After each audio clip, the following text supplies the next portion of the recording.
Seeds of Wisdom RV and Economic Updates Saturday morning, the 5th of October 24.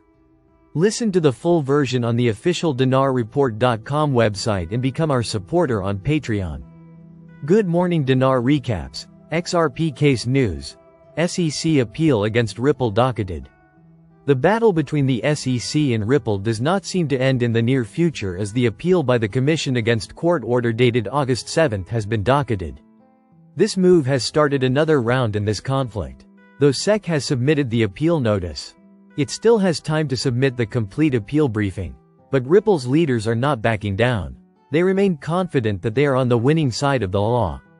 SEC appeals Ripple case decision. The SEC has officially filed its appeal in the Ripple case, registering it with the United States Court of Appeals for the Second Circuit. This comes after Judge Annalisa Torres ruled out that not all sales of XRP are securities, and she put a civil fine of $125 million on Ripple for institutional sale of XRP tokens. Attorney James K. Phelan confirmed the filing and shared screenshots of the appeal that is now docketed under case number 24-2648. The appeal brings the legal clash between Ripple and the SEC back into the spotlight.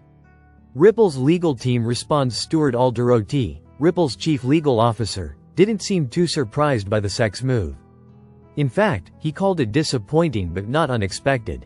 According to him, the court had already dismissed the SEC's accusations that Ripple acted recklessly.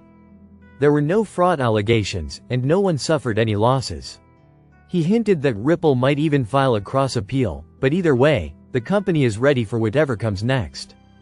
Ripple's CEO speaks out. Ripple's CEO Brad Garlinghouse wasn't shy about sharing his frustration. Posting on X, formerly known as Twitter, he slammed the SEC for continuing the case. According to Garlinghouse, the SEC's actions haven't helped protect investors. Instead, they've damaged the credibility of the agency itself. He pointed out that Ripple, the crypto industry, and even the rule of law have already won in court. Garlinghouse is clear. XRP's status as a non-security won't change, no matter what the SEC tries next. Internal shake-ups in Commission. A spokesperson for the SEC explained the agency's reason for appealing. They believe the district court's ruling contradicts decades of legal precedent set by the Supreme Court. The SEC is eager to argue their case in front of the appellate court. At the same time, the SEC's enforcement director, Surber S. Grewal, has announced his resignation. He's stepping down from his role on October 11, sparking questions about internal disagreements over the Ripple case. Coinbase to delist USDT and unauthorized stablecoins in EU by year-end under MiCA regulations.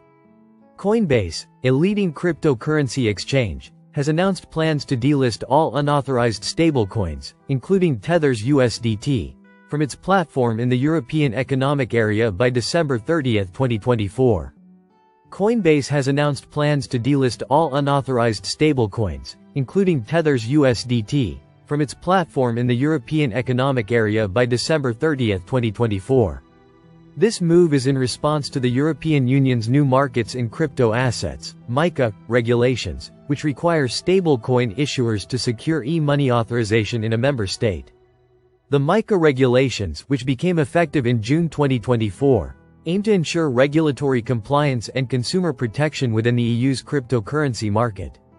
Coinbase's decision to delist non-compliant stablecoins underscores its commitment to adhering to these new regulatory standards and addressing non-compliance issues.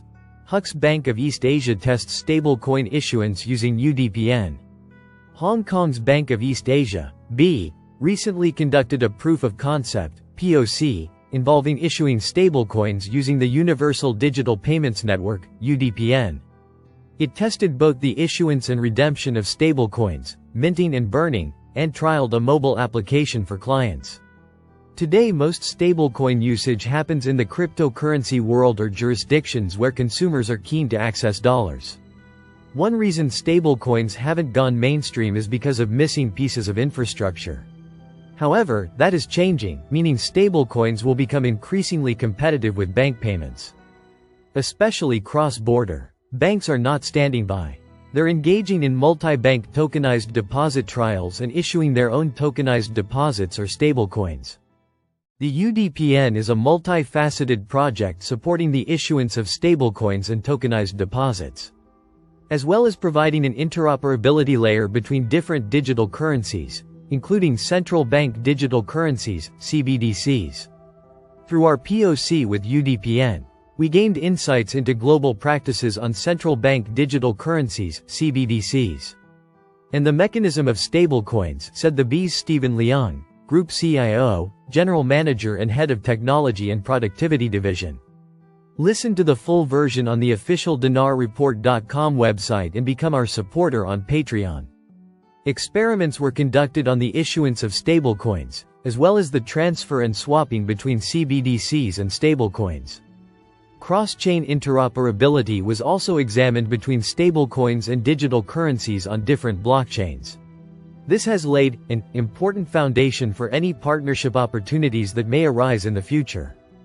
Earlier this year, the bank took part in a DLT repo transaction with HSBC involving digital green bonds issued by Hong Kong. The UDPN was founded by Red Date Technology, the co-founder of China's blockchain-based service network, BSN, and the international BSN Spartan network. Its development partner is the GFT consultancy. Earlier this year it launched a sandbox for banks. Hong Kong's digital currency activities. Meanwhile, the Hong Kong Monetary Authority, HKMA, is running at least 3 digital currency sandboxes, although this POC was not part of them. The HKMA recently announced the expansion of its retail CBDC sandbox to include tokenized deposits. Plus, it has a sandbox for stablecoins and another for the institutional use of wholesale CBDC, which is part of Project Ensemble. Stablecoin issuer Tether to develop new solution for European market. Tether is preparing to launch a new technology specifically for the European market. This strategic move comes in response to changing regulatory frameworks in the region, especially as MiCA, markets in crypto assets, regulations come into full effect. As part of the adjustment, Coinbase has announced plans to delist non-compliant stablecoins, including Tether's USDT, from the European Economic Area, EEA, by December 30, 2024.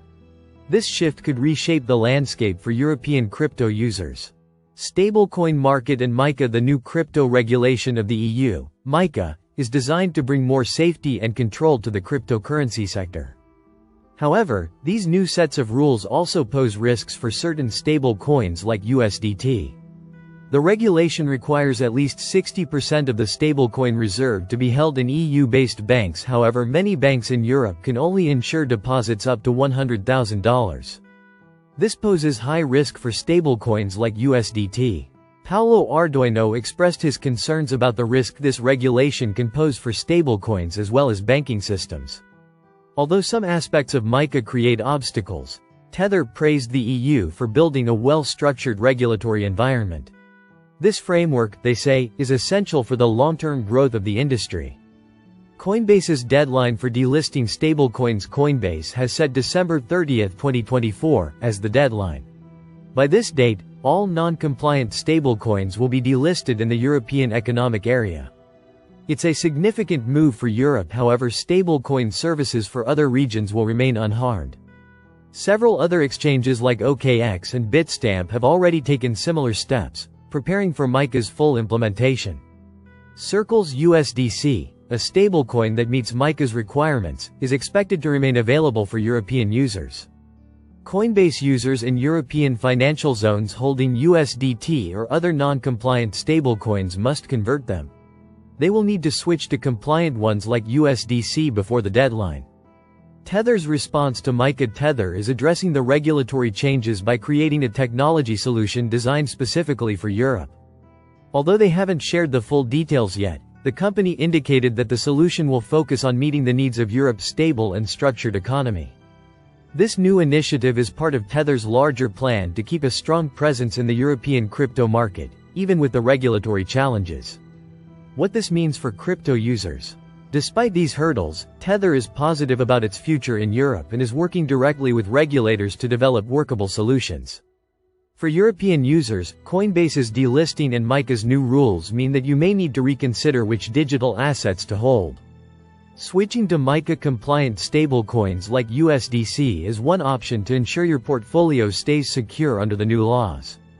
Tether's upcoming product could also provide new opportunities for users who prefer USDT, but it's important to stay informed and prepared for the coming changes. Listen to the full version on the official dinarreport.com website and become our supporter on Patreon. Source: Dinar Recaps.